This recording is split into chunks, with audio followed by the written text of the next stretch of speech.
connaissez les Compagnons du Devoir? Non. Non. Alors les Compagnons du Devoir, c'est une association de loi 1901, c'est-à-dire qu'on n'a pas de but lucratif, on n'est pas là pour générer un flux d'argent.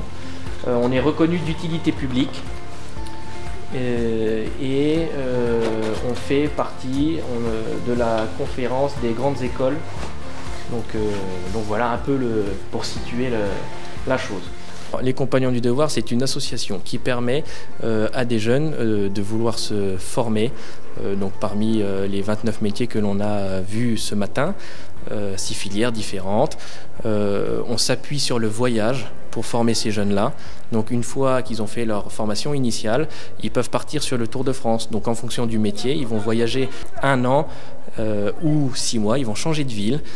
C'est un cursus qui dure en moyenne 5 ans et il y a une étape à l'international à faire. Les prérequis pour rentrer aux Compagnons du Devoir, c'est la motivation. C'est la motivation et il faut avoir 15 ans parce que les contrats d'apprentissage commencent à partir de 15 ans. La Maison de Pantin est CFA nationale pour tous les métiers des matériaux souples, à savoir cordonnier, maroquinier, sellier et tapissier. On est CFA régional aussi pour les métiers de plombier et métallier. L'apprécier. En fait, j'ai bien aimé comment ils font pour fabriquer la matière de A à Z. On apprend des nouvelles choses. Nous, on apprend les choses que nous, on n'apprend pas d'habitude.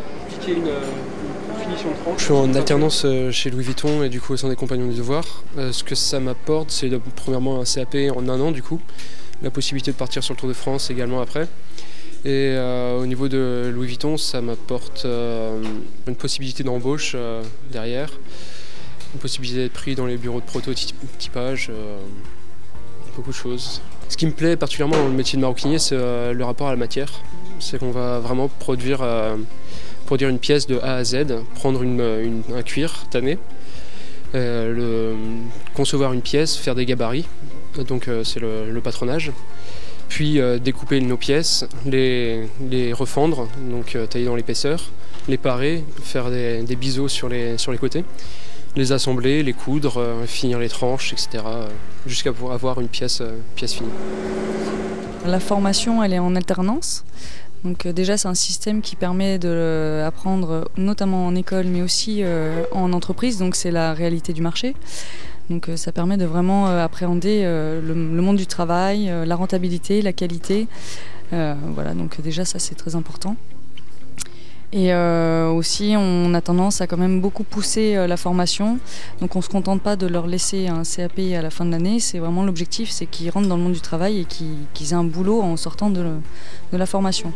Donc même s'ils passent un CAP à la fin de l'année, en fait, on leur fait vraiment une formation poussée. L'intérêt pour nous d'ouvrir les portes à ces collégiens et parfois même à certains groupes d'adultes, c'est de pouvoir déjà sensibiliser ce public-là, de renouer les liens entre certains métiers et le public qui parfois ont oublié l'existence de ces professions-là. Après, on a aussi les journées portes ouvertes du 19, 20 et 21 janvier.